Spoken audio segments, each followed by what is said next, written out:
Brian and I met in middle school, and I was in flags and he was in basketball, and we admitted later that he was checking me out in my flag outfit with my big leather white boots and him in his basketball outfit. So we always kind of had an eye on each other. And then we dated in college. We had the best time when we had nothing, you know. We both grew up pretty poor.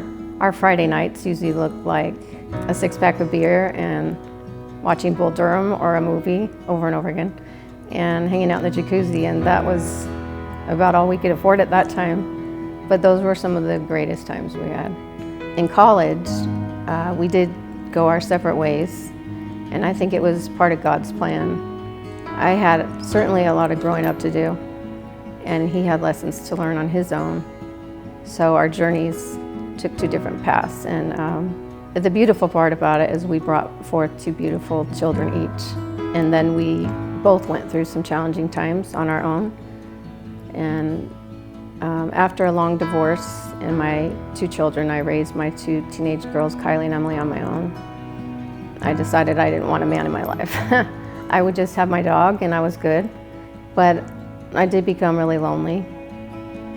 So there was a particular night that I talked to God and I said, you know, if you have somebody for me, maybe I'm ready. And sure enough, 2 days later, I checked my Facebook page and there was Brian Bullock, and it made me really nervous. I'm like, Brian Bullock, oh my gosh. And we ended up talking, and long story short, we reunited after 23 years. And I asked him, I said, did you ever think about me? And he said, periodically. And I said, I thought about you too. And there was a particular song that would come on, and we thought about each other. The second we got back together, that New Year's, I picked him up at the airport. It was like no time passed. Not at all. It was exactly the same. People always ask me that. And then I was in California and he was in Florida at this point. It was great to see his accomplishments, being that I was with him at the beginning studying for his real estate license. And then here he had achieved so much, and I'm so proud of him. He's gone far in his career. And I went on to be a teacher, and I taught for 23 years. I owned a tutoring business and raised my two teenagers.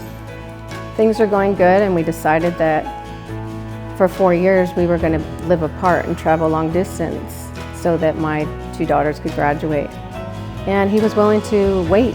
I understood that if he couldn't wait, it was okay, but I don't think that many people think that we were going to make it, because it just didn't seem like reality. But we did travel back and forth. And then in 2017, January, we celebrated New Year's. We were really excited, like, this is it, we're getting closer. And in March 2017, unfortunately, I was diagnosed with stage 4 breast cancer. And that was a very difficult time for both of us. I remember the day the doctor called and we were sitting at P.F. Chang's, and she said, I have some bad news. You have stage 4 breast cancer. And the look on Brian's face, he dropped his fork and he asked the waitress, can you give us a minute? And I knew at that moment that I had to be stronger for him, and that it was going to be harder for him than it would be if he had cancer. So I had to be strong. And going through the cancer, I lost my hair. I had a double mastectomy and lost everything that makes you a woman. And he would fly back to see me going through the chemo, and it was very, very difficult for him because he was losing his best friend, and it wasn't part of the plan. This journey wasn't part of the plan. And I didn't think I was going to make it. And I did call a very dear friend of mine one night to tell her how I wasn't going to make it through the night. And I told her how I wanted my funeral the next day. And that night, I do believe that I encountered something that I would call a near-death experience. and I saw a beautiful light, but I knew that I was to come back to finish raising my girls, but also Brian and I, our story wasn't over. It wasn't nearly over. And I also knew I had to come back to teach people, but I want to finish this beautiful love story because I think it's the best love story I've ever heard. He was with me through it all, no matter what I looked like. And then I was in remission and I finished chemo and everything was going great. My girls graduated and I sold my house and we finally were beginning what we have been waiting for so long for. And then unfortunately I found a lump on my neck and I was diagnosed with cancer again. Unfortunately this type of cancer, it's something that you have for life and requires preventative measures because it's an aggressive cancer. So I do get regular IV infusions for now so that I can live. And I'm really, really excited to be alive today.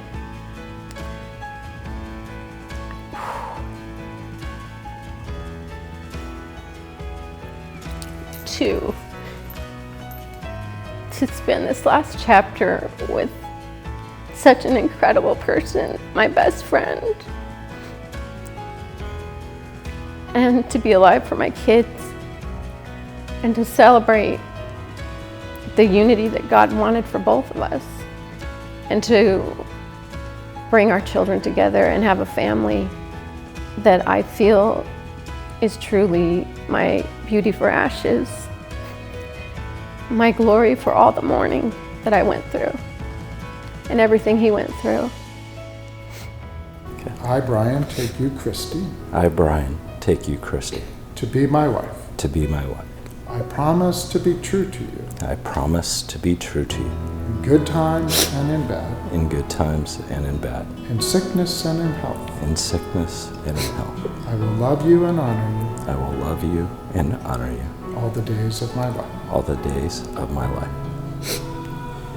I, Kristi, take you, Brian. I, Kristi, take you, Brian. To be my husband. To be my husband. I promise to be true to you.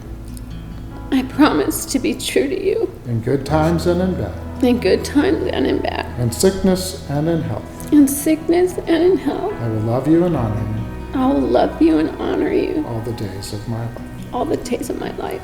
This day is one of the greatest days of my life.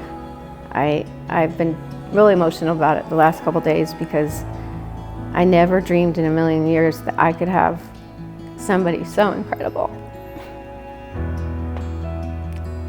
who loves me and who loves my girls as much as I do. And he knows that I love his kids as much as I love my kids. And you don't find that. So on my wedding day, to be able to really exchange vows and really become one, I'm just overjoyed with happiness. It's the greatest day. I now pronounce you husband and wife. You may kiss one another. It makes me cry because I never thought that I could have something so incredible. And I just want to tell Brian, you are everything to me.